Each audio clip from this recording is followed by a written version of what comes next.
علی بھائی پہلا سوال ہے 25 مارچ 2020 کو پاکستانی علماء کے زیر اثر پاکستان میں بالخصوص اور باقی دنیا میں رہنے والے پاکستانیوں نے بالعموم اپنے اپنے گھروں میں روٹین کی نمازوں کے اوقات سے بالکل ہٹ کر رات 10 بجے اذانیں دیں، بلکہ مساجد سے بھی اذانیں دی گئی ہیں۔ علماء کرام کی جانب سے عوام الناس کو بتایا جا رہا ہے کہ ان اذانوں کی برکت سے وبائی امراض خصوصاً کرونا وائرس کا آزمائشی فتنہ ٹل جائے گا انشاءاللہ تعالی۔ کیا یہ عمل قرآن و سنت کی روشنی میں درست ہے؟ پلیز وضاحت فرما دیں۔ میرے بھائیو، قرآن و سنت کا تو اس سے کوئی دور دور تک تعلق نہیں ہے۔ بیسیکلی یہ حنفی علماء اور بزرگان دین کی ایجاد کی گئی بدعت حسنہ ہے۔ حسنہ ہم ان کا دل رکھنے کے لیے کہہ رہے ہیں، صرف بدعت نہیں بول رہے۔ اصولاً ہونا تو یہ چاہیے کہ یہ سوال انہی علماء سے پوچھا جائے کہ میرے بھائیو، آپ نے کہاں سے یہ بات نکالی ہے کہ فرض نماز کے سوا کوئی شخص اس طریقے سے اذان دینا شروع کرتے ہیں؟ جہاں جہاں پر اذانیں ثابت ہیں وہ ہم مانتے ہیں، فرض نماز کے علاوہ بھی۔ مثال کے طور پر جب بچہ پیدا ہوتا ہے تو اس پہ اجماع ہے پوری امت کا۔ جامع ترمذی میں ایک حدیث ہے، اس حدیث کو امام ترمذی نے حسن صحیح کہا ہے، لیکن اس کی صحت میں اختلاف ہے کہ سیدنا حسن ابن علی جب پیدا ہوئے تو نبی صلی اللہ علیہ وآلہ وسلم نے ان کے مبارک کان میں اذان کہی۔ اقامت کہنا تو ثابت نہیں ہے، اذان کہی جائے گی، اور جو وقت ہوگا اس وقت کی اذان۔ اگر فجر کے وقت بچہ پیدا ہوا ہے تو فجر والی اذان ہوگی، اور اگر کسی اور وقت میں تو اذان دی جائے گی، اور اس میں بالکل کان کے پاس جا کے اذان دینا ضروری نہیں ہے، بچہ کان سے ہی اذان سنتا ہے۔ اس حدیث کے کانٹیکسٹ میں امام ترمذی نے بڑے ڈیٹیل کومنٹس کیے ہیں کہ اس کے اوپر اجماع چلتا آ رہا ہے کہ جو بچہ نیو مسلم ہوگا مسلمانوں کے گھر، اس کے کان میں اذان دی جائے گی۔ تو یہ ایک روٹین سے ہٹ کے ایک اذان ہے، تو اس اذان کو ہم مانتے ہیں۔ اور جہاں پر اذان نہیں ہے وہاں پر تو یہ لوگ بھی مانتے ہیں۔ آج تک کسی سنی یا شیعہ نے یا ان کے جتنے بھی آگے سے سب سیکٹس ہیں، کسی نے عیدین کی اذان دی ہے؟ آپ ان سے پوچھیں، نہیں دیتے۔ جنازے کے اوپر تو جب ان سے پوچھا جاتا ہے تو وہ ایک لیم ایکسکیوز کہتے ہیں، جی وہ جنازے کی اذان وہ ہوتی ہے جب بچہ پیدا ہوتا ہے نا، اس وقت جو کان میں اذان دی جاتی ہے وہ جنازے کی ہوتی ہے۔ تو وہ سوال ہم نہیں کر رہے، ہم پوچھ رہے ہیں عید کی، جو عیدین کی نماز ہوتی ہے اس کی اذان کیوں نہیں ہوتی؟ تو آپ کو یہ کہیں گے کہ سنت سے ثابت نہیں ہے۔ ویسے جب ہم ان سے ان اذانوں کا پوچھتے ہیں جو آپ یہ گھروں میں چڑھ کے دے رہے ہیں اور مسجدوں میں بے ٹائمی اذانیں، اور اس میں اس چیز کی بھی پرواہ نہیں کر رہے کہ کوئی مریض ہے یا نہیں ہے، اور رات کے وقت آپ لوگوں کو اٹھا رہے ہیں، تو وہ کہتے ہیں نیکی کا کام ہے، جس وقت مرضی کر لیں۔ تو ہم اس پہ پھر اینٹی وینم اور پھکی والا الزامی جواب ان کو یہ دیتے ہیں کہ اگر یہ نیکی کا کام ہے تو عید کی نماز تو سال میں ہوتی 2 دفعہ ہے، اس میں بھی آپ ذرا یہ نیکی کریں اور عید کی اذان شروع کروائیں۔ تو آپ کو وہاں کہیں گے کہ ثابت نہیں ہے، تو ان سے کہیں آپ کی ڈیفینیشن ہی غلط ہے۔ آپ تو یہ کہتے تھے ثابت ہو یا نہ ہو، نیکی کا کام کوئی بھی ہے وہ آپ کر سکتے ہیں، تو اب 2 عید کی اذان، تو وہ اس کو وہ بھی خود بدعت مان رہے ہوں گے۔ یہ اینٹی وینم والا جواب ہے۔ بہرحال انہوں نے بزرگوں کے فتاوی جات سے سہارا لیا، اور اس میں ٹاپ آف دا لسٹ ہمارے سب کانٹیننٹ میں بہت بھاری فرقہ جن کی تعداد سب سے زیادہ ہے، یعنی بریلوی مکتبہ فکر، ان کے امام اعلیٰ حضرت امام احمد بریلوی المتوفی 1340 ہجری بمطابق 1921 عیسوی، ان کا فتاوی رضویہ مشہور ہے۔ اس میں انہوں نے باقاعدہ یہ فتویٰ لکھا ہے کہ جہاں کہیں پہ کوئی وبائی مرض پھیل جائے یا کوئی آسمانی آفت آ جائے، زلزلہ کی فارم میں، سیلاب کی فارم میں، کوئی بیماری پھوٹ پڑے، ایپیڈیمک ڈیزیز ہو، تو آپ نے وہاں پر اذان دینی ہے، تو اس کی برکت سے وہ ڈیزیز ختم ہو جائے گی۔ اور چونکہ اب انہوں نے قائل تو مسلمانوں کو کرنا ہوتا ہے، تو مسلمانوں کو کتاب و سنت کا حوالہ دیں گے تو وہ مانیں گے۔ تو انہوں نے دلیل میں لکھا ہے، جی المعجم الکبیر طبرانی کے اندر ایک روایت موجود ہے، اس روایت کے الفاظ یہ ہیں، انس بن مالک رضی اللہ تعالیٰ عنہ کہتے ہیں کہ نبی صلی اللہ علیہ وآلہ وسلم نے ارشاد فرمایا، اذا اذن فی قریۃ امنها اللہ من عذابہ ذلک اليوم، جب کسی بستی میں اذان دی جاتی ہے تو اللہ تبارک و تعالیٰ اس بستی سے اس ایک دن کے لیے عذاب اٹھا لیتا ہے۔ ایک دن کے لیے، سر اس حساب سے روزانہ ان کو اذانیں دینی پڑیں گی، بہرحال دے بھی رہے ہیں شاید روزہ نہیں. تو حالانکہ اس میں کہیں ذکر نہیں ہے کہ یہ ادر دین فرض نماز ہے, اور بنیادی بات تو یہ ہے کہ یہ حدیث ہی اصول محدثین پر ضعیف ہے. یعنی بریلوی دیوبندی اہل حدیث شیعہ کے کہنے پہ نہیں, محدثین کے کہنے پہ. اسی حدیث کو مجموع الزوائد میں ابن حجر عسقلانی المتوفی 852 ہجری کے جو استاد ہیں امام حیثمی, انہوں نے یہ مجموع الزوائد کتاب لکھی ہے, اس میں انہوں نے یہ روایت لی ہے.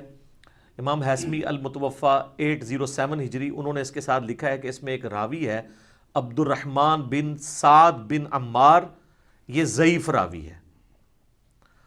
بلکہ یہ راوی ایسا ہے کہ اس راوی سے سنن ابن ماجہ میں بھی کچھ حدیثیں ہیں. انٹرنیشنل نمبر کے مطابق سنن ابن ماجہ میں 1101 نمبر حدیث میں شیخ البانی نے ایک حدیث کے اوپر حکم لگاتے ہوئے لکھا ہے کہ اس میں عبد الرحمن بن سعد یہ مجہول ہے, اور جو کچھ اس کی خبر بھی ہے اس میں بھی یہ ضعیف ہے, اور اس کے ضعیف ہونے پر اجماع ہے محدثین کا.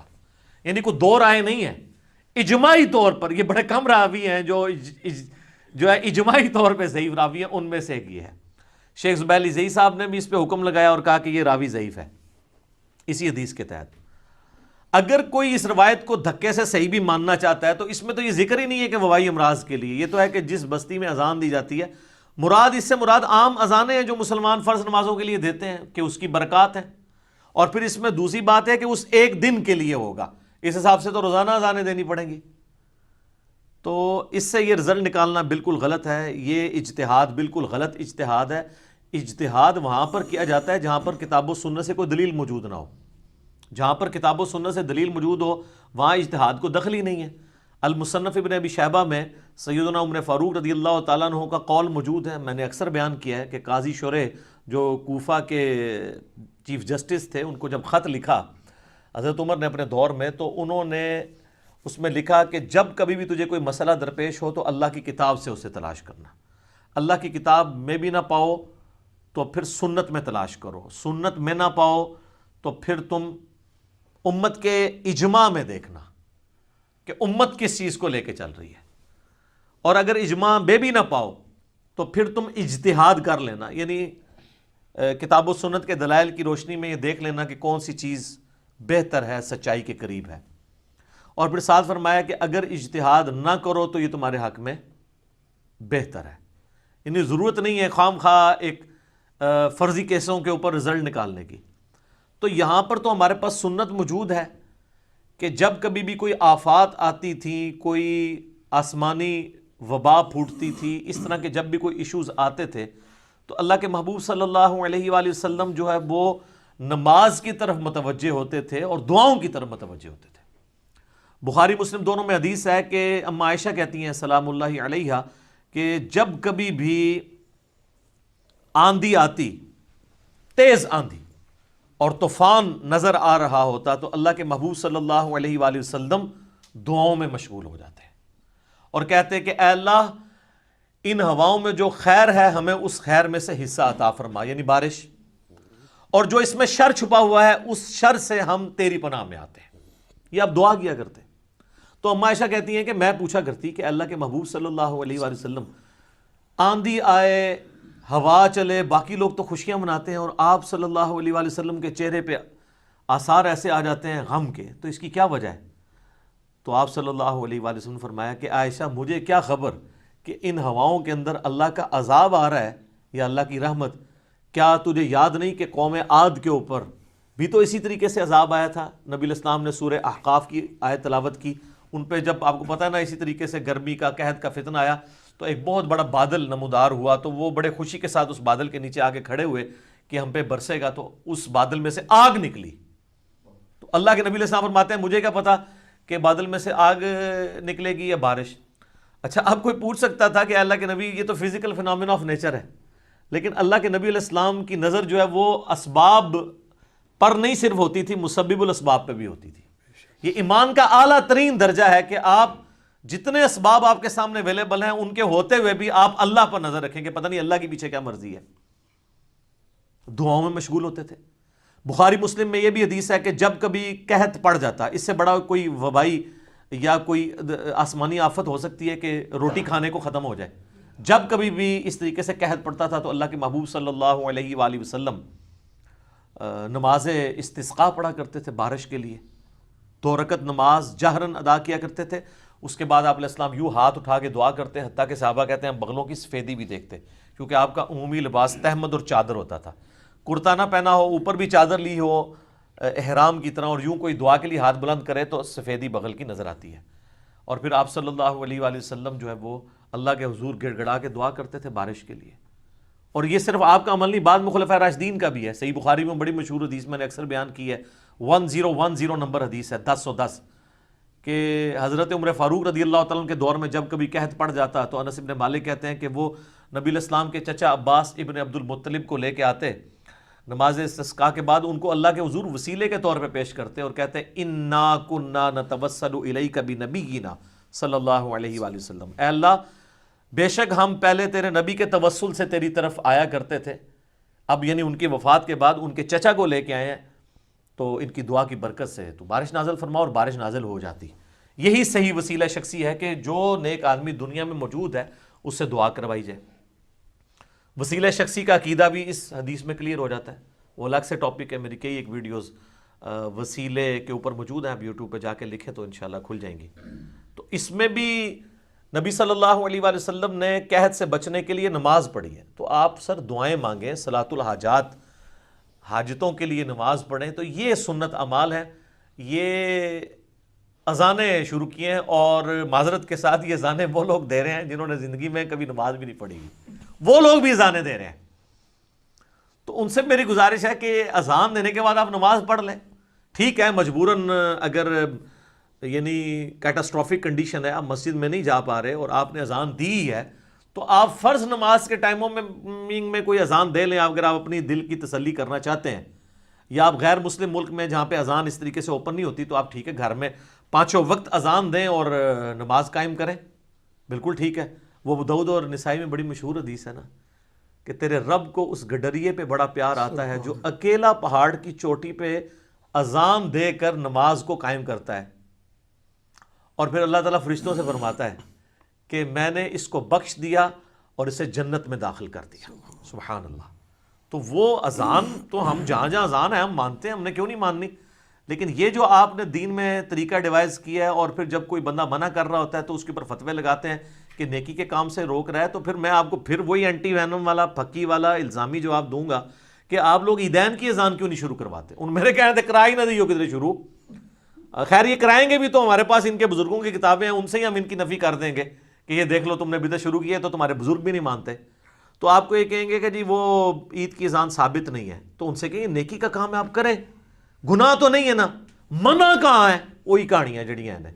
بدعت پہ میں نے 5 گھنٹے کی ویڈیو ریکارڈ کروائی ہے، مسئلہ نمبر 75A اور B. میں آج وہ ٹاپک نہیں، میں اس طرف نکل جاؤں گا، وہ آپ دیکھیں. ان کے سارے جتنے بھی اشکالات ہیں، جتنے یہ دھوکے دیتے ہیں، ایک ایک کر کے کلیئر کیا اللہ کے فضل سے. تو یہ ان کو اینٹی وینم کے طور پہ بات کریں کہ پھر آپ تو یہ بھی شروع کروا دیں گے. اور یہ یہاں تک نہیں رکے ہوئے ہیں، یہ آپ کو پتہ ہے قبر کے اوپر بھی اذان دیتے ہیں. ہاں، اور جب پوچھیں جی قبر پہ اذان کیوں دیتے ہیں، وہ کہتے ہیں جی وہ مردے سے سوال ہونے ہیں نا، تو اذان کے اندر سوالات کے جوابات ہیں. اور بلکہ اس سے ایک سٹیپ جو آگے جاتے ہیں نا، وہ قبر پہ وہ شہادت کی انگلی رکھ کے نا پھر تلقین بھی کرتے ہیں. وہ ڈاکٹر طاہر القادری صاحب کی بھی ایک ویڈیو عام ہوئی تھی نا، پڑھ بیٹا پڑھ، تنویر بیٹا، وہ تلقین ابر کے لوگوں کہتے ہیں آپ سائڈ پہ ہو جاؤ فرشتے آنے لگے سوال کے لیے. تو سر تسی تو اتھے ہی ہو، ٹھیک ہے. تو یہ کہاں پہ لکھی ہوئی ہے؟ اور یہ میں آپ کو بتاؤں یہ اذانیں بھی جو ہیں وہ باپا جانی نے شروع کروائی ہیں. زیادہ انہوں نے، چونکہ ان کی پوری دنیا کے اندر ایک ویورشپ ہے، میرے ایکس مرشد بھی ہیں، میں ان کی بڑی عزت کرتا ہوں، لیکن یہ جو انہوں نے کام ڈالا ہے یہ تو بالکل کتاب و سنت کے منافی ہے. تو یہ مدنی چینل کے اوپر الیاس قادری صاحب حافظہ اللہ تعالی من الجنت والناس، اللہ ان کی حفاظت کرے جنوں سے بھی اور انسانوں سے بھی، شریر جن اور انسانوں سے. یہ انہوں نے بیسیکلی پروپیگیٹ کیا ہے، بلکہ انہوں نے وہ خود اذان دی ہے، اور اس کے بعد انہوں نے ایک سلسلہ 10 بجے رات کو اذان ہوگا پوری دنیا میں جو ان کے فالوورز ہیں انہوں نے شروع کیا. پھر ظاہر ہے ایک بہت بڑا مکتبہ فکر ہے، ظاہر ہے ہر جگہ موجود ہے بریلوی مکتبہ فکر، تو وہ انہوں نے اس سے لینا شروع کر دیا. تو قبر پہ بھی، اور یہ قبر پہ بھی اذان دیتے ہیں، الیاس قادری صاحب بھی، ڈاکٹر طاہر القادری صاحب بھی. اور وہ کہتے ہیں بزرگ لکھ کے ہیں کہ جی وہ آپ نے تلقین کرنی ہے کیونکہ اس کو سوالوں کے جواب نہیں آ رہے ہوں گے.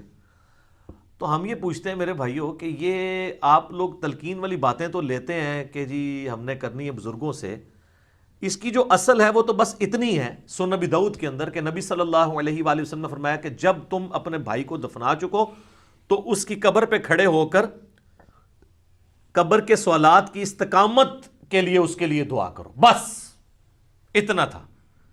اگر نبی علیہ السلام نے یہ قبر کے اوپر اذان تعلیم فرمانی ہوتی یا یہ انگلی رکھ کے تلقین کرنی ہوتی تو آپ علیہ السلام ساتھ ہی تعلیم فرما دیتے۔ اچھا، ہر چیز کی کوئی نہ کوئی اثر موجود ہے، انہوں نے آگے خود سے نا وہ صفرے لگا کے نا، ایک آتا ہے وہ 10 کو 100 بناتا ہے، ایک کہتا ہے جی میری طرفوں بھی لا لو، اڑتے عوام کہتی ہے ساڈا بھی چلا لو، تو کرتے کرتے ملینز میں وہ اس چیز کو پہنچا دیتے ہیں، حالانکہ اس کی اصل صرف اتنی تھی۔ ابو داؤد میں حدیث ہے کہ جب اپنے بھائی کو دفنا چکو تو اس کی قبر پہ کھڑے ہو کے اس کے لیے دعا کرو کہ اب اس سے قبر میں سوالات کیے جائیں گے، ان سوالات میں اسے استقامت ملے۔ اس کے لیے اذان دینے والا مشورہ انہوں نے خود سے ایجاد کیا، ہم تو مطلب ان کو پیار محبت سے سمجھا ہی سکتے ہیں۔ اور علمی طور پہ یہ جو اکثر پوچھتے ہیں نا کہ جی وہ منع کہاں ہے، اس کا میں نے اینٹی وینم تو جواب دے دیا کہ وہ تو عید کی بھی منع نہیں ہے۔ اب علمی جواب بھی لیں کہ ایک جملے سے نبی علیہ السلام نے ساری چیزیں منع کر دی ہیں۔ صحیح مسلم میں 2005 نمبر حدیث ہے، امام جعفر علیہ السلام نے امام باقر علیہ السلام سے اور انہوں نے جابر بن عبداللہ رضی اللہ تعالیٰ عنہ علیہ السلام سے روایت کیا ہے کہ نبی علیہ السلام جب کبھی بھی کوئی خطبہ دیتے تو آپ کہتے اما بعد فإن خیر الحدیث کتاب اللہ، آگاہ ہو جاؤ کہ سب سے بہترین کلام اللہ کی کتاب ہے اور سب سے ہدایت یافتہ راستہ محمد صلی اللہ علیہ وآلہ وسلم کا ہے، وخیر الہدی ہدی محمد صلی اللہ علیہ وآلہ وسلم، وشر الامور محدثاتها وکل محدثۃ بدعہ وکل بدعۃ ضلالہ وکل ضلالۃ فی النار۔ کچھ الفاظ ابو داؤد ترمذی میں ہیں، مشکات میں کمبائنڈ فارم میں بھی آپ کو مل جائیں گے، مین الفاظ مسلم شریف میں ہیں کہ آگاہ ہو جاؤ سب سے بہترین کلام اللہ کی کتاب ہے، سب سے ہدایت یافتہ راستہ محمد صلی اللہ علیہ وآلہ وسلم کا ہے، بدترین کام وہ ہیں جو دین میں خود سے جاری کر دیے جائیں، اور یہ تمام کام بدعتیں ہیں، تمام بدعتیں گمراہیاں ہیں، اور تمام گمراہیاں دوزخ میں لے جانے والی ہیں، وَلِعَوْذُ بِاللَّهِ تَعَالَى اللہم اجرنا من النار۔ تو آپ نے جب کہہ دیا کہ نبی علیہ السلام سے ہٹ کے کوئی بھی راستہ اڈاپٹ کیا جائے گا دین کے طور پہ، ایک ہے دین کو سپورٹیو، وہ آپ کر سکتے ہیں، وہ مسلم شریف میں حدیث ہے جس نے اسلام میں اچھا طریقہ نکالا جتنے لوگ عمل کریں گے اس کا ثواب بھی اسے ملے گا، اور جس نے اسلام میں برا طریقہ نکالا جتنے لوگ اس برائی پہ چلیں گے ان کا وبال اس پہ ہوگا، اور ان کے وبال میں بھی کمی نہیں آئے گی۔ اچھا طریقہ، اس کے الفاظ شروع میں ہے کہ وہ نبی علیہ السلام نے جب اپیل کی چندے کے لیے تو ایک انصاری صحابی بہت بڑی گٹھری باندھ کے مسجد نبوی کے سین میں لا کے رکھی، تو ان کو دیکھا دیکھی باقی لوگ بھی گھروں سے لے آئے، پھر آپ نے فرمایا کہ جس نے اسلام میں اچھا طریقہ جاری کیا۔ تو اچھے طریقے آپ جاری کر سکتے ہیں، اچھی بدعتیں نہیں۔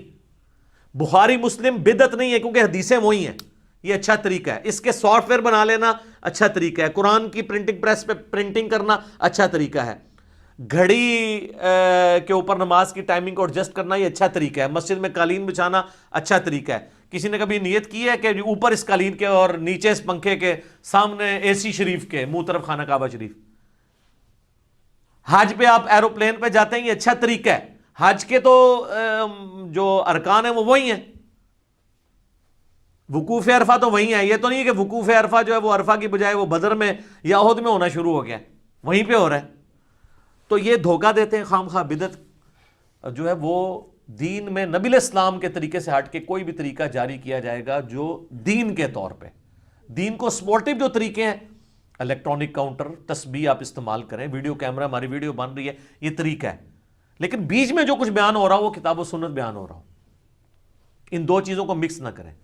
اس کے ثبوت میں وہ بڑی مشہور حدیث ہے بخاری اور مسلم کی کہ نبی علیہ السلام نے ایک صحابی کو وضو کے بعد دعا تعلیم کی جس میں الفاظ تھے بِنَبِيِّكَ الَّذِي أَرْسَلْتَ، میں ایمان لایا اس کتاب پر جو تیرے نبی کے ساتھ نازل ہوئی۔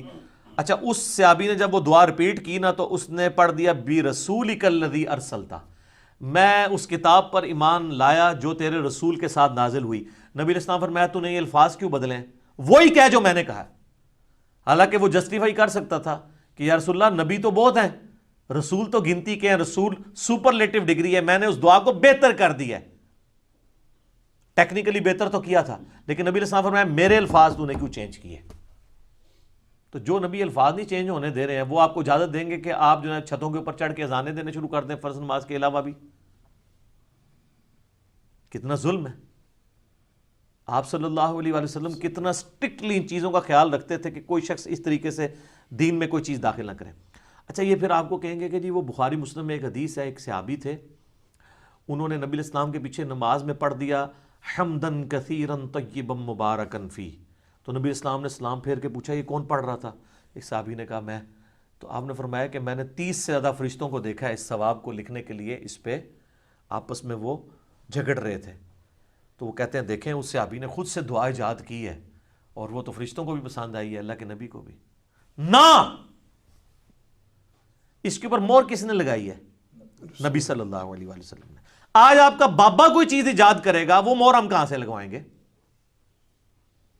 اور اگر آپ کہتے ہیں کہ جو بھی کوئی نیک کام جاری کر دیا جائے، کوئی بھی اچھائی کا کام، اس میں نبی اسلام ہمیشہ مور لگا دیتے تھے، تو سر سنیں پھر ابو داؤد میں، ترمذی میں، ابن ماجہ میں حدیث ہے، ایک صحابی نبی الاسلام کی خدمت میں حاضر ہوئے، سیدھا آ کے سجدے میں گرے. آپ نے میں سر اٹھا کیا کر رہا ہے؟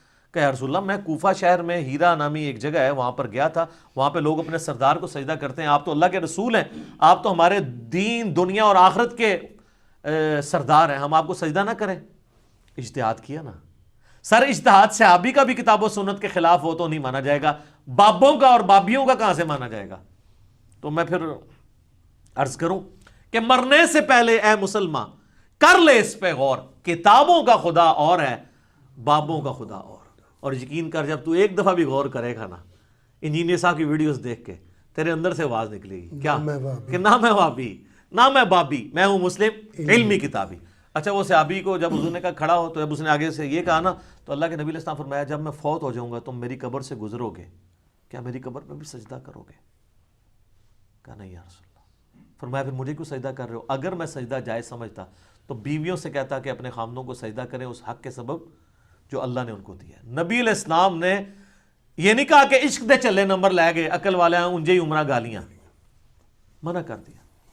آج کی ڈیٹ میں کوئی یہ کنفرم نہیں کر سکتا کہ بھئی یہ عمل پسندیدہ ہوگا یا نہ، بلکہ کیٹاگوریکلی وہ ناپسندیدہ ہی شمار کیا جائے گا چونکہ نبی علیہ السلام کی مہر نہیں ہے اس کے اوپر. لہٰذا اس طرح کی مثالیں پیش کرنا جو ہے یہ آپ عوام الناس کو دھوکہ دے رہے ہیں. اپنے بزرگوں کو بابوں کو بچانے کے لیے آپ اپنی آخرت کی فکر کریں کہ آپ نے اللہ تعالیٰ کو منہ دکھانا ہے. اچھا قبر کے اوپر یہ اذان والے معاملے میں مجھے ایک اور چیز ضمن یاد آئی. صحیح مسلم میں ایک حدیث ہے کہ سیدنا عمر بن عاص کی موت کا وقت جب قریب آیا، یہ بڑی دردناک حدیث ہے، کربلا والے ریسرچ پیپر میں کربلا سے جان نہیں چھوٹ سکتی. سر عمر بن عاص جب آپ نے آخری وقت میں پچھتاتے تھے کہ انہوں نے مولا علی کو چھوڑ کے امیر شام کا ساتھ کیوں دیا. صحیح مسلم میں 321 نمبر حدیث ہے، سٹارٹ کے اندر ہی بڑی لمبی حدیث ہے. اس میں وہ کہتے ہیں کہ اپنے بیٹے کو نصیحت کرتے ہوئے جب میں مر جاؤں تو میری قبر پہ اتنی دیر بیٹھے رہنا ہے جتنی دیر ایک اونٹ کو نہر کر کے اس کا گوشت تقسیم کیا جاتا ہے، یعنی آلموسٹ 2 گھنٹے، تاکہ میں اپنی قبر سے مانوس ہو جاؤں اور تاکہ میں اللہ کی طرف سے آئے ہوئے فرشتوں کو سوالات کے جوابات دوں. وہ 3 سوال ہیں نا، ترمذی میں تو ڈیٹیل کے ساتھ ہے، من ربو کا، ما دینوں کا اور من نبیوں کا. تیرا رب کون ہے، تیرا دین کیا ہے اور تیرا نبی کون ہے. اچھا یہ نہیں ہے کہ تیرا فرقہ کون سا ہے، تو کس کا مقلد ہے اور تیرا امام کون ہے. نہ یہ سر اے مٹی دی ڈھیری دے بار بار ہی ساری کہانیاں نے، اگے جا کے اللہ رسول اور اسلام ہی ہے. تو تسی اتھے بھی جناب پھر اپنے آپ مسلمان کو. اور بخاری میں الفاظ یہ ہیں کہ ما کنت تقول فی حق ھذا الرجل، اس مرد کے بارے میں تو دنیا میں کیا کہا کرتا تھا، تو کہے گا ہوا محمد رسول اللہ. وہ بھی جو ہے وہ سامنے کے سیگوں سے نہیں غائب کے سیگے سے بات کرے گا کہ وہ اللہ، ورنہ وہ کہ ھذا محمد رسول اللہ، یہ کہتے ہیں قبر میں رسول اللہ آ جاتے ہیں، دیوبندی کہتے ہیں تصویر دکھائی جاتی ہے. تو وہ ہوا کیوں کہتا ہے، اس کو کہنا چاہیے ھذا محمد رسول اللہ. وہ ہوا کہ جس کے بارے میں تم پوچھ رہے ہو وہ محمد رسول اللہ تھے صلی اللہ علیہ وآلہ وسلم. اس پہ میرا ایک کلپ ہے بڑا دردناک، قبر میں 3 نہیں 4 سوال ہوں گے، اس کے آگے بھی ایک سوال ہونا ہے، وہ سسپینس ہے، آپ اسی کلپ میں دیکھیں کہ چوتھا سوال کیا ہونا ہے. اصل سوال وہی ہے.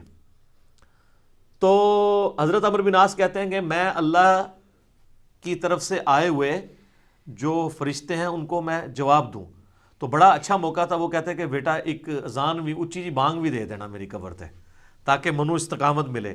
وہ یہ کہہ رہے ہیں میری قبر پہ رکنا، بھئی 2 گھنٹے رکنا ہی ہے تو چلو ایک اذان بھی دی جا سکتی تھی، ایک قرآن ہی پڑھ کے بخشیا جا سکتا سی.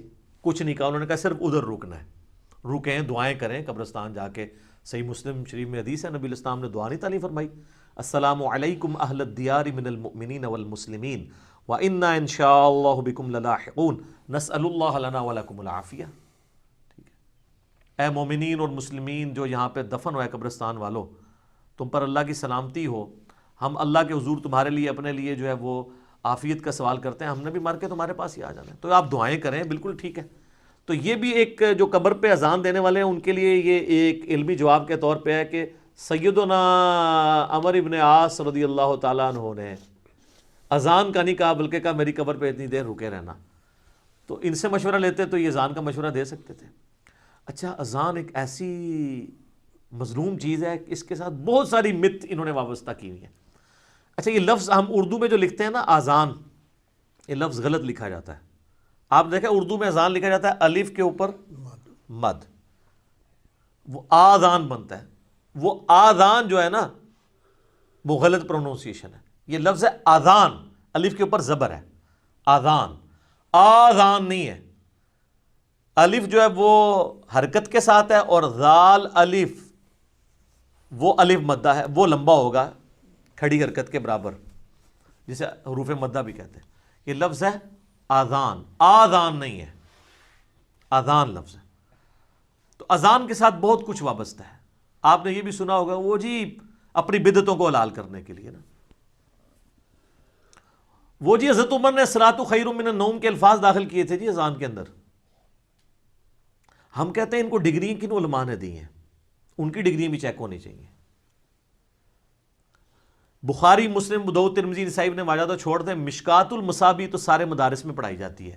مشکات میں کبھی انہوں نے اذان کا چیپٹر کھول کے پڑھ لیا ہوتا تو ان کو پتہ چلتا، اسی چیپٹر کے اندر موجود ہے. ابو داؤد اور نسائی دونوں کے حوالے سے حدیث ہے کہ فجر کی اذان میں الصلاۃ خیر من النوم کے الفاظ نبی علیہ السلام نے خود تعلیم فرمایا ہے.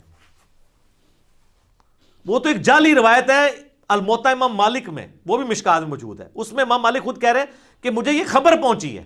تو سر مسلم کا مقدمہ اٹھائیں، امام مسلم کہتے ہیں تابعی بھی اگر کہے نا کہ رسول اللہ کی بات میرے تک پہنچی ہے اور وہ سند نہ بیان کرے تو مردود ہے. تو امام مالک تو تابعی بھی نہیں ہے، تبع تابعی ہیں. اور جو ابو داؤد اور نسائی کی مرفوع حدیث تھی نبی علیہ السلام تک، آپ خود سامنے جو ہے وہ الصلاۃ خیر من النوم تعلیم فرما رہے ہیں. انہوں نے پبلک کو یہ بات بتائی نہیں ہے. اچھا، جب میں نے نکالا ہے نا تو اب کہہ رہے ہیں ہم نے تو یہ کہا ہی نہیں کبھی. تو سر یہ کون کرا، جنات کہتے رہے ہیں یا کوئی خلائی مخلوق آ کے ان کو بتاتی رہی ہے یہ باتیں؟ ہم کہتے ہیں بتاؤ یہ بغلوں میں بت رکھنے والی حدیث کدھر ہے رفع الیدین پہ، کہتے ہیں جی ہم نے تو کبھی بیان نہیں کی ہے. تو سر یہ پھر جو رفع الیدین کرتے تھے یہ وہ بیان کرتے تھے، جو نہیں کرتے تھے وہی اس ٹکٹ پہ مزے لیتے رہے نا.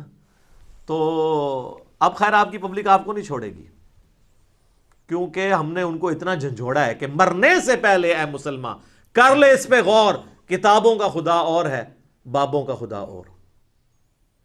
اسی طریقے سے اذان کے ساتھ درود شریف پڑھتے ہیں.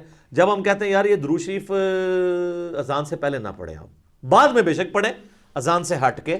وہ صحیح مسلم میں حدیث ہے جس نے اذان کا جواب دیا، بخاری میں بھی اس کا کچھ حصہ موجود ہے. اس کے بعد یعنی وہی مؤذن والے کلمات کو ریپیٹ کیا، اس کے بعد اس نے درود شریف پڑھا اور اس کے بعد الوسیلہ والی دعا مانگی تو میری شفاعت اس کے لیے حلال ہو جائے گی. صلاۃ بر محمد وآل محمد، اللہم صلی علی محمد وعلی آل محمد.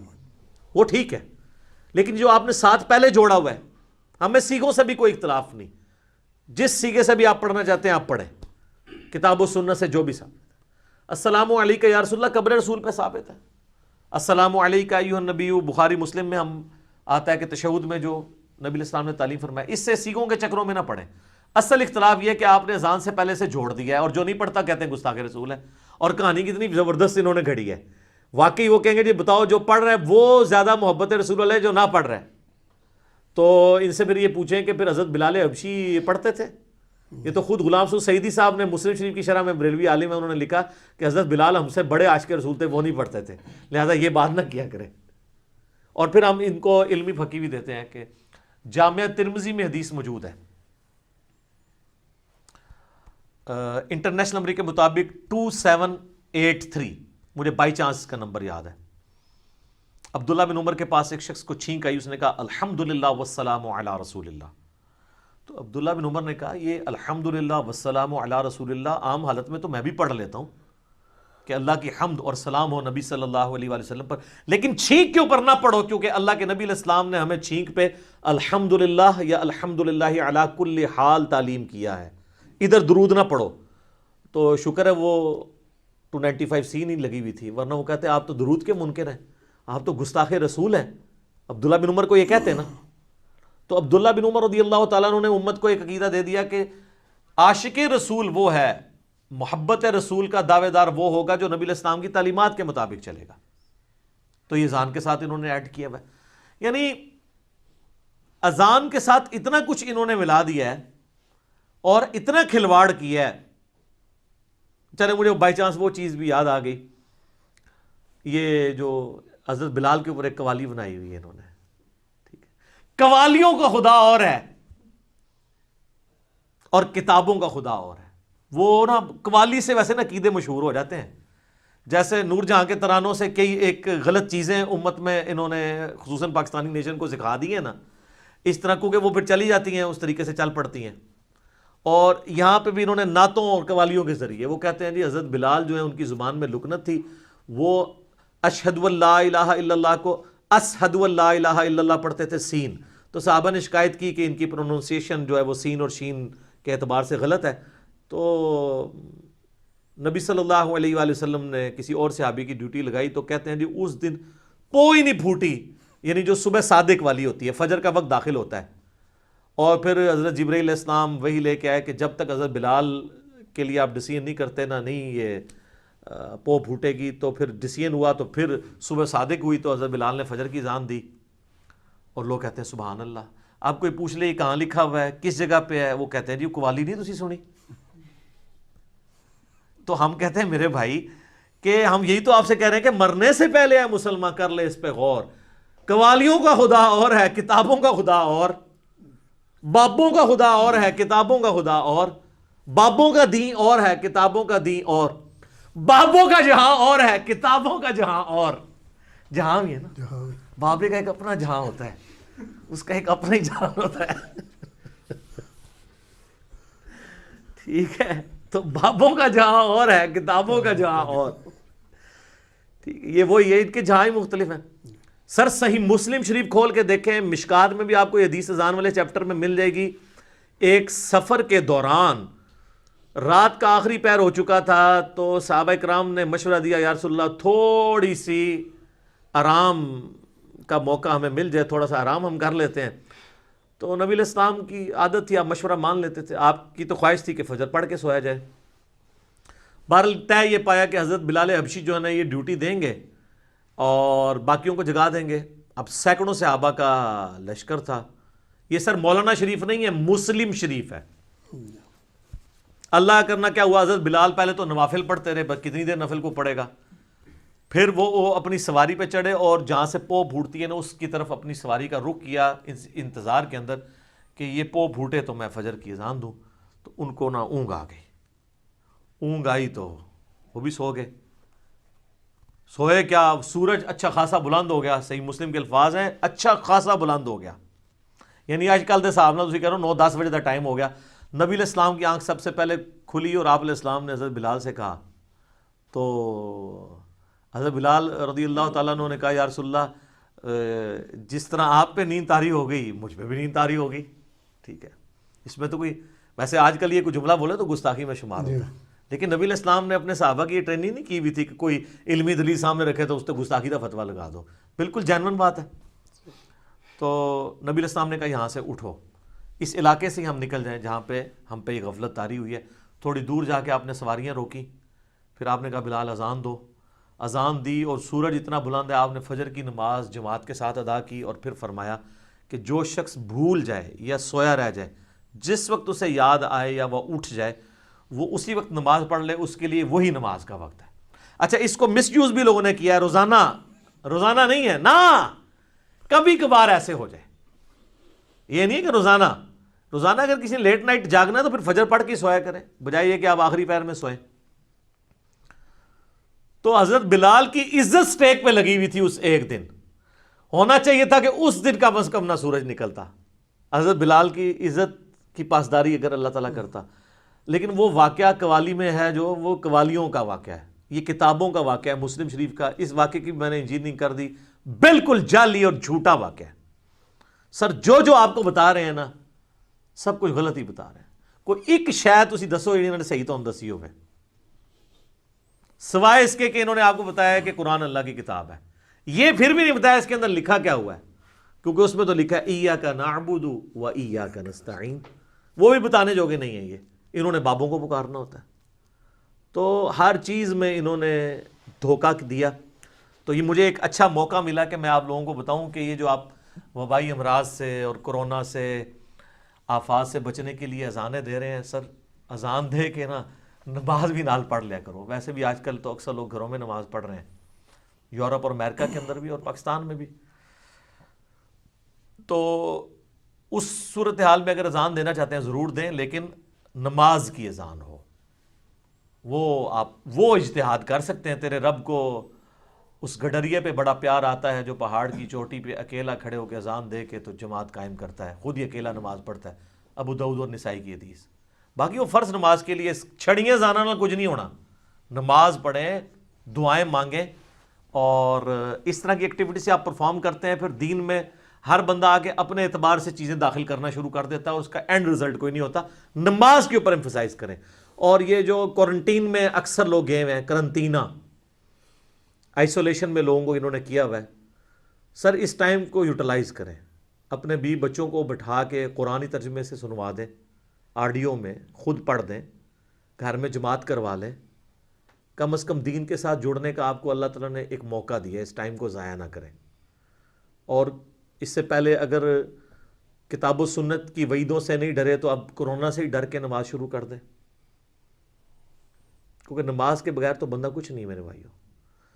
سورہ الروم میں اللہ تعالیٰ نے فرمایا منیبین الیہ واتقوا، رجوع لاؤ اللہ کی طرف اور اس سے ڈر جاؤ، وَأَقِيمُوا الصَّلَاةَ، اور نماز کو قائم کرو، وَلَا تَكُونُوا مِنَ الْمُشْرِكِينَ، اور دیکھو مشرکوں میں نہ ہو جاؤ۔ یعنی سورہ روم میں اللہ تعالیٰ نے فرمایا جو نماز قائم نہیں کرتا وہ مشرکوں میں سے ہے، یہ عمل مشرکوں والا ہے۔ پاکستان کے شناختی کارڈ میں اسے مسلمان لکھ دیا جائے گا، اللہ کے ہاں نہیں ہے۔ اور پھر جو صحیح مسلم میں 246 نمبر حدیث ہے، ترمذی میں بھی موجود ہے کہ بندے کے کفر اور اسلام، شرک اور ایمان کے درمیان فرق نماز ہے۔ جناب جامعہ ترمذی میں موجود ہے، ایک تابعی ہیں سیدنا عبداللہ بن شقیق، وہ فرماتے ہیں کہ صحابہ کرام ترک نماز کے علاوہ کسی اور گناہ کو کفر نہیں سمجھتے تھے سوائے ترک نماز کے۔ صحابہ کرام یعنی ترک نماز کرنے والے کو کافر سمجھا کرتے تھے۔ آپ کے شناختی کارڈ مسلمان ہی ہے، وہ اس سے کوئی فرق نہیں پڑتا، آپ جتنا مرضی کہتے رہے۔ تو جامعہ ترمذی میں حدیث ہے جس نے جان بوجھ کے نماز چھوڑ دی، اللہ کا ذمہ اس سے اٹھ گیا، اس نے کفر کیا، عملاً وہ کافر ہے۔ ہم عقیدے میں اسے کافر نہیں کہتے اعتقاداً، لیکن عملاً تو کافر ہے۔ تو آپ نے عملاً کفر کے ساتھ اللہ کے سامنے پیش ہونا ہے، نعوذ باللہ من ذالک۔ پھر سنن ابی داؤد میں حدیث ہے قیامت والے دن سب سے پہلے نماز کے بارے میں سوال ہوگا، اگر وہ اس سوال میں فلاح پا گیا تو وہ فلاح پا گیا، اور اگر وہ اسی میں فیل ہو گیا تو اگلے سوالات میں بھی فیل ہو گیا۔ پھر مسند امام احمد میں حدیث ہے، مشکات المصابیح کے اندر بھی موجود ہے، نبی علیہ السلام نے فرمایا کہ قیامت والے دن نماز انسان کے لیے نور ہوگی، دلیل ہوگی اور نجات کا ذریعہ ہوگی، جو نماز پڑھنے والا ہے۔ اور جو بے نمازی ہے اس کے لیے نہ کوئی نور ہوگا، نہ کوئی دلیل، نہ نجات، الٹا اس کا حشر حامان، فرعون، قارون اور امیہ ابن خلف کے ساتھ ہوگا، والعیاذ باللہ تعالی۔ اللہم اجرنا من النار، اللہم من احییتہ منا فاحیہ علی الاسلام ومن توفیتہ منا فتوفہ علی الایمان۔ سنن ابن ماجہ میں حدیث ہے، ابو درداء رضی اللہ تعالیٰ عنہ کہتے ہیں مجھے میرے خلیل محمد رسول اللہ نے یہ نصیحت کی تھی کہ اللہ کے ساتھ شرک نہ کرنا، خواہ تمہارے ٹکڑے ٹکڑے کر دیے جائیں یا تمہیں آگ میں زندہ جلا دیا جائے، شرک نہ کرنا۔ اور دوسری وصیت کیا کی؟ آپ صلی اللہ علیہ وآلہ وسلم نے فرمایا کہ جان بوجھ کر کبھی نماز نہ ترک کرنا ورنہ اللہ کا ذمہ تمہارے معاملے میں اٹھ جائے گا. اور تیسرا فرمایا کہ شراب نہ پینا یہ تمام برائیوں کی جڑ ہے. وَلِعَوْذُ بِاللَّهِ تعالی. تو اب یہ کئی لوگ کلپ دیکھیں گے، چاہے وہ کورونا کے ڈر سے ہی دیکھ لیں، ان کے لیے میں آسانی کے طور پہ نماز کی ترغیب کے اعتبار سے بتا دوں کہ میرے بھائیوں دن رات میں صرف 17 رکعتیں آپ پڑھ لیں تو کتابوں کے خدا نے ہمیں جو بتایا ہے نا، آپ کی پرسش کوئی نہیں ہونی. صرف 17 رکعتیں، 2 فجر کی، 4 ظہر کی، 4 عصر کی، 3 مغرب کی، 4 عشاء کی. باقی سب نفلی باتیں آپ انہیں سنت مؤکدہ کہہ دیں، آپ انہیں وطر کہہ دیں، آپ نوافل کہہ دیں. جو اوبلیگیٹری نماز ہے نا، جس کی پرسش ہونی ہے، وہ 17 رکھتے ہیں، جس پہ سنی شیعہ کا اجماع ہے. اس کی سپورٹ میں حدیث بخاری مسلم دونوں میں حدیث ہے. ایک دیہاتی شخص نبی علیہ السلام کے پاس آیا تو اس نے کہا یا رسول اللہ مجھے کوئی عمل بتائیں میں جنت میں چلا جاؤں. آپ نے فرمایا کہ اللہ تعالیٰ کے ساتھ کسی کو شریک نہ ٹھہراؤ، صرف اسی کی عبادت کرو، تم جنت میں داخل ہو جاؤ گے. 5 وقت کی فرض نماز کو قائم رکھو، فرض زکوٰۃ ادا کرو اور فرض روزے رکھو. حج اس وقت تک فرض نہیں ہوا تھا. یہ 4 باتیں آپ نے ارشاد فرمائی. شرک نہیں کرنا، شرک پہلی چیز ہے بھائی جی جس تو بچنا ہے. اس کے بعد نماز، فرض زکوٰۃ اور فرض روزے. تو اس نے کہا یا رسول اللہ صلی اللہ علیہ وسلم نہ میں اس میں کوئی زیادہ کروں گا نہ اس میں کوئی کمی کروں گا، یعنی میں نے سے زیادہ بھی نہیں پڑھنی، کم بھی نہیں پڑھوں گا. اور یہ بات کہتا ہوا وہاں سے نکل گیا. نبی علیہ السلام فرمایا کسی نے جنتی کو دیکھنا ہے اس شخص کو دیکھ لے. اچھا، اسی کو سپورٹیو ایک اور طریق ہے بخاری اور مسلم میں، وہی بخاری مسلم دونوں میں ہے کہ ایک اس طرح نجد کا رہنے والا ایک پینڈو شخص جو پرانگدہ حالت تھی جس کی حضور کے پاس آیا، تو وہ اسی لیے آیا کہ اللہ کے نبی علیہ السلام کے اوپر ایمان لے کر آئے. تو اس نے پوچھا یا رسول اللہ صلی اللہ علیہ وسلم بتائیں اسلام کیا ہے؟ تو آپ نے فرمایا اسلام یہ ہے کہ تم 5 وقت کی فرض نماز کو قائم رکھو. اس نے کہا یا رسول اللہ فرض کے علاوہ بھی ہے کچھ؟ فرمایا ہاں نفل ہیں، وہ تمہاری مرضی، اگر پڑھنا چاہو تو پڑھ لو، نہیں پڑھنا چاہتے نہ پڑھو. اور یاد رکھیے گا احادیث میں سنت کی ٹرم یوز نہیں ہوتی ہے، یہ محدثین کی ٹرم ہے. سنتیں جو ہم مؤکدہ پڑھتے ہیں ان کو بھی نفل کہا جاتا ہے. نفل ان کہا جاتا ہے اضافی نماز. انفال مال غنیمت اضافی مال، نفل کا مطلب اضافی چیز ہے. پھر نبی علیہ السلام نے فرمایا کہ فرض زکوٰۃ ادا کرو. اس نے کہا رسول اللہ فرض زکوٰۃ وہ جو 2.5% ہے، اس کے علاوہ فرمایا اس کے علاوہ نفلی صدقات وہ تمہاری مرضی کر لو، نہیں کرنا چاہتے نہ کرو. پھر آپ فرمایا فرض روزے رکھو رمضان کے. کہا یا رسول اللہ اور روزے؟ فرمایا وہ نفلی روزے ہیں تمہاری مرضی، منڈے کا، تھرسڈے کا، ایام 20 کے روزے جو بھی ہیں وہ رکھنا چاہو تمہاری مرضی ہے، لیکن فرض یہی ہے.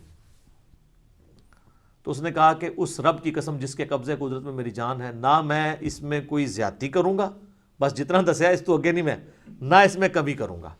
اور یہ وہ صحابہ کہتے ہیں یہ کہتا ہوا وہاں سے نکل گیا. تو آپ صلی اللہ علیہ وآلہ وسلم فرمایا کہ اگر یہ اپنی بات پہ قائم رہا تو یہ نجات پا گیا. یہ بالکل کلیئر کٹ ہے کہ فرض نماز آپ نے قائم رکھنی ہے. اچھا، لوگوں کو یہ بات سمجھ نہیں آتی تو میں نے ان کے لیے اینٹی وینم اور پھکی تیار کی ہے ایک، کہ کبھی آج تک کسی نے کہا ہے کہ جو پیر اور جمعرات کا روزہ نہ رکھے اس کے رمضان کے روزے قبول ہی نہیں ہوں گے. تو یہ نفلی روزے نہیں ہیں، سنت روزے ہیں. ایام 20 کے 13 14 15 کے بخاری مسلم میں حدیث ہے کہ چاند کی 13 14 15 کو آپ علیہ السلام نے کبھی روزے نہیں چھوڑے. یہ سنت مؤکدہ ہیں یہ والے بھی روزے. کبھی کس نے کہا جو یہ نہ رکھے اس کے رمضان کے نہیں ہوں گے. کبھی کس نے کہا جو عام صدقہ خیرات نہیں کرتا اس کی زکوٰۃ بھی قبول نہیں ہوگی. الٹا یہ تو بڑے بڑے لینڈ لارڈ کو کہہ رہے ہوتے ہیں بس زکوٰۃ دیں، پھر کام چک کے رکھو جو مرضی، سانو بس مدرسے نو زکوٰۃ دے دو تہاڈا مال پاک ہو گیا، 2.5% ہی دے دو. نماز کے بارے میں کیوں ساتھ رکھتے ہیں اور ایڈ کرتے ہیں؟ چھڑی عشاء دی 17 رکعتاں دس دیتیاں نے صرف عشاء کی، حالانکہ دن رات میں 17 رکھتے تھی. 2 فجر، 4 ظہر، 4 عصر، 3 مغرب، 4 عشاء. انہوں نے کتنا ظلم کیا اور لوگوں نے نماز پڑھنی چھوڑ دی اس کی وجہ سے. الحمدللہ ہماری ویڈیوز کی برکت سے ہزاروں لوگوں نے نماز شروع کی ہے جب ان کو یہ ثانی پتہ چلی کہ یار اصل نماز تو یہ ہے جس کا سوال ہونا ہے. پھر دوسری سہولت ہم نے دے دی نماز جمع کرنے والی کہ بھئی مسلم شریف میں اوپر تلے 10 احادیث ہیں 1629 سے آنورڈ کہ اللہ کے نبی علیہ السلام نے بغیر خوف کے، بغیر بارش کے، اور مدینہ شریف میں بغیر سفر کے ظہر اثر کی نماز جمع کی اور مغرب اور عشاء کی۔ تابعین نے پوچھا کیوں کیا؟ تو ابن عباس نے کہا تاکہ امت کے لیے آسانی ہو جائے اور کوئی تنگی باقی نہ رہے۔ پھر بھی اگر ان کو زیادہ تکلیف ہے تو کم از کم جو مسئلہ یہ خود مانتے ہیں کہ ظہر آخری وقت میں اور عصر پہلے وقت میں آپ پڑھ سکتے ہیں، مثلا آج کل آلموسٹ کوئی 3:45 بجے عصر کا وقت داخل ہو رہا ہے، تو اگر کوئی شخص 3:40 پہ یا 3:35 پہ ظہر پڑھ لے اور 3:45 عصر کا وقت داخل ہوتے ہی عصر کی نماز پڑھ لے تو وہ اپنے اپنے وقت میں ادا کر رہا ہے، اس میں جمع کرنے والا بھی جو حنفی گناہ بتاتے ہیں وہ بھی نہیں شمار ہوگا۔ اس طرح ہی بتا دیتے کم از کم بچوں والی عورتوں کو تو آسانی ہو جاتی، نمازیں جمع کرنے والی آسانی، اور خالی فرض اس کی وجہ سے لوگوں نے نمازیں شروع کر دی ہیں اللہ کے فضل سے۔ اور ڈیٹیلڈ میرے کلپ اس کے اوپر موجود ہیں، نمازوں کو جمع کرنا کیا حرام ہے، میں نے ساری احادیث ایچ ڈی کیمرے میں ڈسپلے کی ہیں کہ ہر طرح سے جمع کر سکتے ہیں، ظہر کے ساتھ عصر، عصر کے ساتھ ظہر، درمیان میں بھی کر سکتے ہیں، جمع تقدیم بھی، جمع تاخیر بھی، جمع سوری بھی، اس طرح مغرب کے ساتھ عشاء یا عشاء کے ساتھ مغرب یا درمیان میں بھی کر سکتے ہیں۔ آپ فجر کو الگ پڑھنا پڑے گا۔ تو بلکہ ہمارے تو ایک ملک صاحب نے ملکین بھی ایجاد کی ہوئی ہے کہ آپ اذان مغرب سے آدھا گھنٹہ پہلے ظہر اثر کو جمع کر لیں اور مغرب کا وقت داخل ہوتی ہے مغرب عشاء کر لیں، چاروں کٹھی۔ اگر کوئی واقعی مجبور ہے، جس طرح آج کل کرونا کی وبا ہے اور ڈاکٹرز کے لیے ٹائم نکالنا، یا ہمارے پرائم منسٹر کے لیے، یا جو لوگ ان ڈیوٹیز میں لگے ہیں ٹائم مشکل ہے، تو وہ ملکین بھی پڑھ سکتے ہیں۔ ویسے یہ نام اس کا ربو ہی ٹھیک پہ گیا، ویسے تو ملک صاحب نے نا یہ بادشاہاں دی نماز ہے جنہیں کوئی ٹائم نہیں ہوتا، ملکین دو طریقے نال ٹھیک ہوگی ملکین، تو وہ آپ پڑھیں۔ لیکن میں ایک انصاف کروں، ابو داؤد میں ایک حدیث ہے کہ نبی علیہ السلام فرمایا قیامت والے دن اگر کسی شخص کے فرضوں میں کمی نکلی تو اللہ تعالیٰ فرشتوں سے کہے گا کہ اگر اس کی کوئی نفلی عبادت ہے نا تو وہ فرضوں کی جگہ تول لو۔ سنت نہیں، نفلی۔ یہاں سے بھی پتہ چلے گا کہ سنت کو نفلی کہا جاتا ہے ٹرم میں، حدیث کی ٹرم میں۔ تو سنت موقدہ اگر آپ پڑھنا چاہتے ہیں ضرور پڑھیں، یہ آپ کو فائدہ ہی پہنچائیں گے۔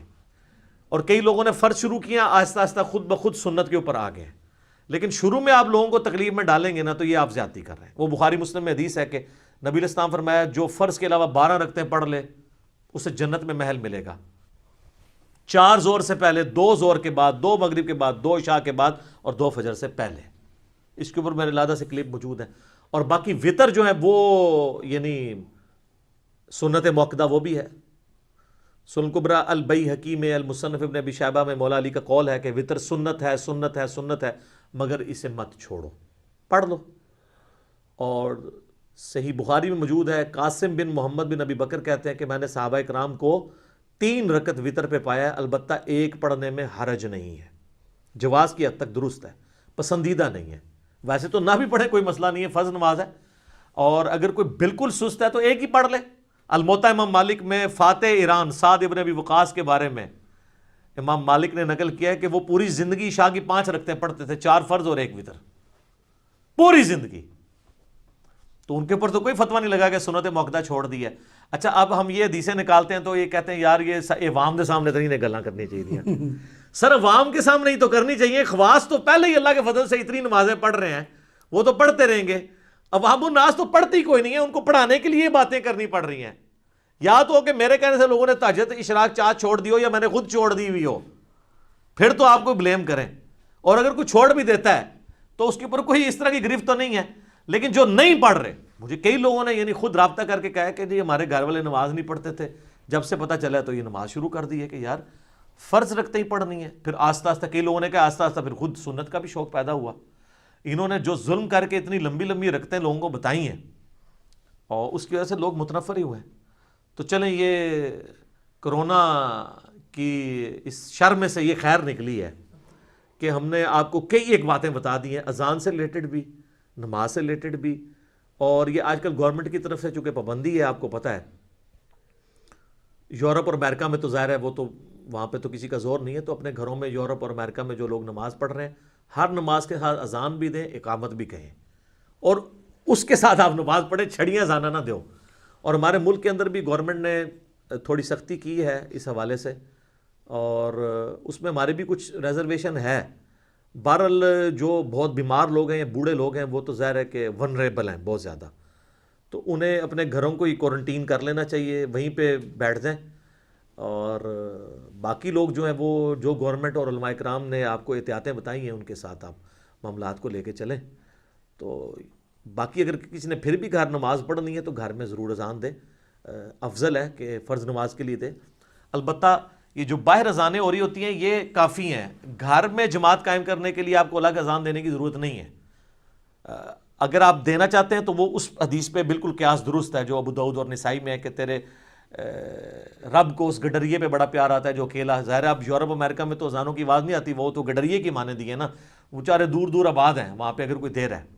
اور یہاں پہ میں اسلامی بہنوں کے لیے ایک مسئلہ بتا دوں, وہ اکثر پوچھ رہے ہوتے ہیں کہ جی اذان کا انتظار کرنا ضروری ہے. نہیں, جیسے ہی آپ کے ٹائم ٹیبل کے مطابق ٹائم داخل ہو جائے نماز کا, اذان جماعت قائم کرنے کے لیے ہے, اقامت جماعت قائم کرنے کے لیے, نماز چونکہ بچوں اور عورتوں پہ جماعت واجب نہیں ہے, جیسے ہی داخل ہوا ہے, جس طرح آج جہلم میں وقت آلموسٹ 12:13 پہ داخل ہوا ہے ظہر کا, تو اذانیں تو یہاں پہ 11:45 شروع ہوتی ہیں کیونکہ 1 بجے نماز ہوتی ہے, 1:30 بجے, تو 1:30 والے 1:15 دیتے ہیں, تو آپ 12:15 نماز پڑھ سکتے ہیں. ٹائم داخل ہونا ضروری ہے. تو یہ ایک شرعی مسئلہ میں نے بتا دیا. یقین کریں عورتوں کی جتنی مشکل اور ٹف لائف ہے نا ہمارے سب کانٹیننٹ کے اندر, اس میں ان کے لیے یہ بہت آسانی ہے نمازوں کو جمع بھی کریں. اور جمع کرنے میں کتنی آسانی ہے کہ ظہر کا وقت 12:13 پہ شروع ہو رہا ہے اور مغرب جا کے 6:25 پہ ہو رہی ہے, تو ان 6 گھنٹوں کے اندر جس وقت بھی ان کو ٹائم ملے دونوں نمازیں جمع کر لیں. اور مغرب 6:25 پہ اگر مغرب شروع ہو رہی ہے اور فجر کا وقت جو ہے وہ صبح آلموسٹ کتنے بجے داخل ہو رہا ہے جی, 4 بجے کے قریب داخل ہو رہا ہے, 4 سے تھوڑی دیر بعد بھی داخل ہو رہا ہے, 4:35 کے, تو اس وقت تک آپ کسی بھی وقت رات کو نمازوں کو جمع کر سکتے ہیں. میرا یوٹیوب پہ ایک کلپ بھی ہے کہ عشاء کی نماز کو آپ کیا مؤخر کر کے پڑھ سکتے ہیں. افضل یہ کہ آدھی رات سے پہلے پڑھ لیں, لیکن آپ فجر کا وقت داخل ہونے سے پہلے کسی بھی وقت پڑھ سکتے ہیں. تو یہ اتنے سادہ آپ کو میٹھے میٹھے مدنی مسائل بھی میں نے بتا دیے. باپا جانی کی برکت سے انہوں نے ایک معاملہ امت میں شروع کیا, اس کے جواب میں ہم نے آپ کو اتنا کچھ بتا دیا. ٹھیک ہو گیا جی, جزاکم اللہ خیر.